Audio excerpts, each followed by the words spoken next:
अस्सलामुअलैकुम दोस्तों, मैं हूं आपका दोस्त सूफी और आज मैं ले जा रहा हूं तुम्हें एक ऐसे मुल्क की सैर पर जो दिल को छू जाता है, मलेशिया। ये वो जगह है जहां पुरानी तहजीब और मॉडर्न दुनिया एक साथ डांस करते हैं। सोचो, एक तरफ आसमान छूती इमारतें, दूसरी तरफ लकड़ी के पुराने घर, बुलंद पहाड़, खूबसूरत समंदरी किनारे और पेट्रोनस ट्विन टावर्स जैसा मॉडर्न नमूना भी यही है। तो चलो मेरे साथ इस कहानी में और देखें मलेशिया की वो खूबसूरती जो दिल से दिल थक जाती है। ज्योग्राफी का जादू। दोस्तों, मलेशिया साउथ ईस्ट एशिया का एक ऐसा मुल्क है जो साउथ चाइना सी के जरिए दो हिस्सों में बटा है, पेनिनसुलर मलेशिया और ईस्ट मलेशिया। ये दोनों हिस्से 640 किलोमीटर दूर हैं और दोनों का अपना अलग मजा है। पेनिनसुलर मलेशिया, जिसे वेस्ट मलेशिया भी कहते हैं, मले पेनिनसुला पर है। इसके उत्तर में थाईलैंड, साउथ में सिंगापुर, वेस्ट में मलक्का स्ट्रेट और ईस्ट में साउथ चाइना सी। इसके समंदरी बॉर्डर सिंगापुर, वियतनाम और इंडोनेशिया से मिलते हैं। अब ईस्ट मलेशिया की बात करें तो ये एशिया के सबसे बड़े जजीरे बोर्नियो पर है। ये जजीरा मलेशिया, इंडोनेशिया और ब्रुनाई के दरमियान बांटा गया है। ईस्ट मलेशिया के बॉर्डर्स ब्रुनाई और इंडोनेशिया से मिलते हैं और इसके ईस्ट में सेलिबस सी है। मलेशिया का टोटल एरिया है 3,29,758 स्क्वायर किलोमीटर, जिसमें पेनिनसुलर मलेशिया का हिस्सा ज्यादा है और ईस्ट मलेशिया का लगभग 1,90,000 स्क्वायर किलोमीटर। कोस्ट लाइन भी कोई छोटी नहीं, 4,809 किलोमीटर लंबी है। पेनिनसुलर मलेशिया ज्यादा डेवलप्ड है। यहाँ बड़े शहर, लोगों की भीड़ और मॉडर्न वाइब है, जबकि ईस्ट मलेशिया में गांव, लकड़ी के घर और नेचुरल रिसोर्सेज का ज्यादा सीन है। लोग यहाँ समंदर या नदियों के किनारे रहते हैं और ज्यादातर खेती या नेचुरल रिसोर्सेज पर डिपेंड करते हैं। दो राजधानियां, एक दिल। दोस्तों, मलेशिया की एक नहीं दो राजधानियां हैं। कुआलालंपुर, जो ऑफिशियल और शाही कैपिटल है, और पुट्राजाया, जो एडमिनिस्ट्रेटिव और जुडिशियल कैपिटल है। कुआलालंपुर में मॉडर्न बिल्डिंग्स और हसल बसल हैं, जबकि पुट्राजाया एक प्लान्ड सिटी है जहां सरकारी दफ्तर और मिनिस्ट्रीज हैं।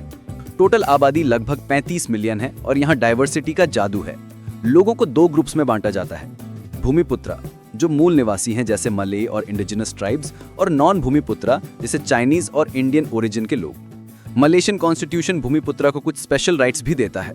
मलेशिया एक मल्टीकल्चरल मुल्क है दोस्तों। यहाँ हर कम्युनिटी अपनी जबान, रिवाज और पहचान के साथ जीती है। पेनिनसुलर मलेशिया में मले मुस्लिम्स, बाबा नोयान और ओरांग आसली और दूसरे ग्रुप्स हैं। ईस्ट मलेशिया में आइबैन, बिदायो, मेलानाओ और ओरांग उलो जैसे इंडिजिनस ट्राइब्स रहते हैं। यहाँ की ऑफिशियल लैंग्वेज भाषा मलेशिया है, लेकिन इंग्लिश, मैंडरिन, होकियन, कैंटोनीज और तमिल भी बोली जाती हैं। टाइम जोन इंडिया से 2.5 घंटे आगे, और करेंसी मलेशियन रिंगिट, जो अभी एक रिंगिट के लिए लगभग 20 इंडियन रुपीस के बराबर है। यहाँ के फेस्टिवल्स तो दिल जीत लेते हैं। दिवाली में दिए, रंग और मिठाइयाँ, चाइनीज न्यू ईयर में फायरवर्क्स और लायन डांस, हरी राया में ईद का जोश और वेसाक डे में बुद्धिस्ट सेलिब्रेशंस। हर फेस्टिवल अपना अलग रंग लाता है। थापुसम भी यहाँ बड़े धूमधाम से मनाया जाता है, खासकर बातू केव्स में, जहाँ भगवान मुरुगन की 140 फुट लंबी स्टैचू है। क्रिसमस और गुड फ्राइडे भी यहाँ के क्रिश्चियन कम्युनिटी के साथ धूम से मनाए जाते हैं। दोस्तों, मलेशिया का एजुकेशन सिस्टम अपनी मल्टीलिंगुअलिज्म के लिए मशहूर है। यहाँ 3 तरह के स्कूल्स हैं। नेशनल, जहाँ भाषा मलेशिया में पढ़ाई होती है, वर्नाकुलर, चाइनीज और तमिल मीडियम, और इंटरनेशनल, जो फॉरेन करिकुलम है। प्राइमरी और सेकेंडरी एजुकेशन फ्री और कंपलसरी है, इसलिए लिटरेसी रेट 95% के करीब है। हेल्थ केयर भी टॉप नॉच है। मॉडर्न हॉस्पिटल्स और मेडिकल फैसिलिटीज की वजह से मलेशिया मेडिकल टूरिज्म का हब बन गया है। चलो अब थोड़ी हिस्ट्री की बात करते हैं। मलेशिया का नाम मले से आया, जिसका मतलब है मले की जमीन। सदियों पहले ये मुल्क स्पाइसेस और गोल्ड के ट्रेड का सेंटर था। हिंदू और बुद्धिस्ट किंगडम्स यहाँ फ्लरिश हुए। फिर मलक्का सल्तनत ने इस्लाम को मेजर रिलीजन बनाया। 1511 में पोर्चुगीज आए, फिर डच और फिर ब्रिटिश, जिन्होंने रबर और टिन के लिए इकोनॉमी को डेवलप किया। 20th सेंचुरी में नेशनलिस्ट मूवमेंट्स उठे और 1957 में तोंकू अब्दुल रहमान की लीडरशिप में मलेशिया को आज़ादी मिली। 1963 में मलेशिया डे के दिन मॉडर्न मलेशिया बना, जब मलाया, सिंगापुर, साभा और सारावाक एक हुए। बाद में सिंगापुर अलग हो गया, लेकिन मलेशिया का करंट फॉर्म तब से वजूद में है। मलेशिया का झंडा जलूर गमीलांग इसकी यूनिटी का सिंबल है। इसमें 14 रेड और व्हाइट स्ट्राइप्स हैं, 13 स्टेट्स और एक फेडरल टेरिटरी के लिए। ब्लू कैंटन ब्रिटिश कॉमनवेल्थ को रिप्रेजेंट करता है और येलो चांद तारा इस्लाम और रॉयल्टी का सिंबल है। नेशनल एम्बलम जाता नगारा भी मलेशिया की शान है, जिसमें 2 शेर स्ट्रेंथ को और चांद तारा इस्लाम को दिखाते हैं। मलेशिया का ज्योग्राफी भी एक कहानी है। पेनिनसुलर मलेशिया में बंजारन टीटी वांगसा जैसी माउंटेन रेंजेस हैं, जहां हिल स्टेशंस और रेन फॉरेस्ट्स हैं। ईस्ट मलेशिया में माउंट किनाबालू जो 13,335 फुट ऊंचा है, साउथ ईस्ट एशिया का सबसे बुलंद पहाड़ है। यहाँ की राजांग रिवर जो 350 मील लंबी है, मलेशिया की सबसे बड़ी नदी है। और किनाबातंगन, पहांग और पेरक रिवर्स भी खास हैं। ये नदियाँ एग्रीकल्चर और इकोलॉजी के लिए लाइफलाइन है।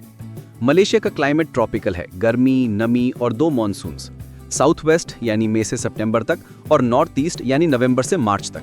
यहाँ के नेशनल पार्क्स जैसे तामन नगारा जो 130 मिलियन साल पुराना रेन फॉरेस्ट है और किनाबालू नेशनल पार्क बायोडाइवर्सिटी के खजाने हैं। रेफ्लिशिया दुनिया का सबसे बड़ा फूल जो 1 मीटर बड़ा और 11 किलो भारी होता है, लेकिन इसकी स्मेल उफ, सड़ा हुआ मीट जैसी।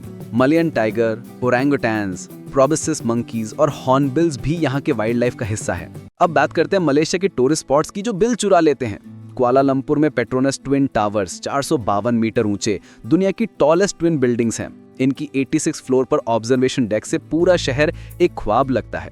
बातू केव्स 400 मिलियन साल पुरानी लाइमस्टोन केव्स हैं, हिंदू मंदिर के तौर पर मशहूर हैं, जहां मुरुगन की गोल्डन स्टैचू है। मर्देका स्क्वायर वहां है जहां 1957 में आजादी का झंडा लहराया गया था। पेनांग का जॉर्ज टाउन, जिसे पर्ल ऑफ द ओरिएंट कहते हैं, कॉलोनियल आर्किटेक्चर, स्ट्रीट आर्ट और स्ट्रीट फूड का हब है। यहाँ केक लॉक सी, साउथ ईस्ट एशिया का सबसे बड़ा बुद्धिस्ट टेम्पल, देखने लायक है। मलाक्का का हिस्टोरिकल चार्म भी लाजवाब है। चैंग ह्यून टैंग टेम्पल और जोंकर स्ट्रीट के नाइट मार्केट्स का अपना मजा है। जॉर्ज टाउन और मलाक्का दोनों यूनेस्को वर्ल्ड हेरिटेज साइट्स हैं। नेचर लवर्स के लिए कैमरून हाईलैंड्स के टी गार्डन्स, लंकावी के बीचेस और रिडांग आइलैंड के कोरल रीफ्स परफेक्ट हैं। किनाबालू नेशनल पार्क में ट्रैकिंग और गुनुंग मुलू के केव्स भी जरूर देखें। लेंगोंग वैली जो एक 240 मिलियन साल पुराना आर्कियोलॉजिकल साइट है, यूनेस्को की लिस्ट में है। खाना और रिवाज, मलेशिया का खाना तो दिल जीत लेता है। नसी लेमक कोकोनट मिल्क में पकाए चावल इसका नेशनल डिश है। असम लाक्सा, होक्किन और रोटी कनाई भी लजीज हैं। ड्रिंक्स में ते तारेक और लोंगन बार्ले पसंद किए जाते हैं। ट्रेडिशनल क्लोथ्स में मले बाजू मनायू और बाजू कुरुंग, चाइनीज च्योंगसान और इंडियन साड़ीज और कुर्ता पजामा शामिल हैं। मलेशिया घूमने का बेस्ट टाइम दिसंबर से फरवरी है, जब वेदर परफेक्ट होता है। जून से नवंबर में बारिश ज्यादा होती है। गुड न्यूज, 2026 तक इंडियन सिटीजन्स को 30 दिन के लिए वीजा फ्री एंट्री मिल सकती है। इंडिया से कुआलालंपुर के लिए डायरेक्ट फ्लाइट्स हैं और डिस्टेंस लगभग 3,800 किलोमीटर है। सोविनियर्स में बातिक सैब्रिक, पेट्रोनस टावर मॉडल्स और ड्यूरियन चॉकलेट्स ले सकते हैं। बस याद रखें, पब्लिक प्लेसेस पर लाउड बिहेवियर अवॉइड करें, किसी के सर को ना छुएं और ड्यूरियन घर या रेस्टोरेंट में ना ले जाएं, उसकी स्मेल बर्दाश्त नहीं होती। तो दोस्तों, कैसा लगा ये मलेशिया का सफर? ये मुल्क एक खुली किताब है, हिस्ट्री, कल्चर, नेचर और मॉडर्निटी का परफेक्ट मिक्स। हमारी टीम ने दिल से ये व्लॉग बनाया है, तो अपना फीडबैक कमेंट सेक्शन में जरूर दें। अगला व्लॉग किस टॉपिक पर चाहिए वो भी बताएं। लाइक करें, शेयर करें और info@sufi को सब्सक्राइब करके बेल आइकन दबाएं ताकि हर नई कहानी आप तक पहुंचे। शुक्रिया और खुदा हाफिज।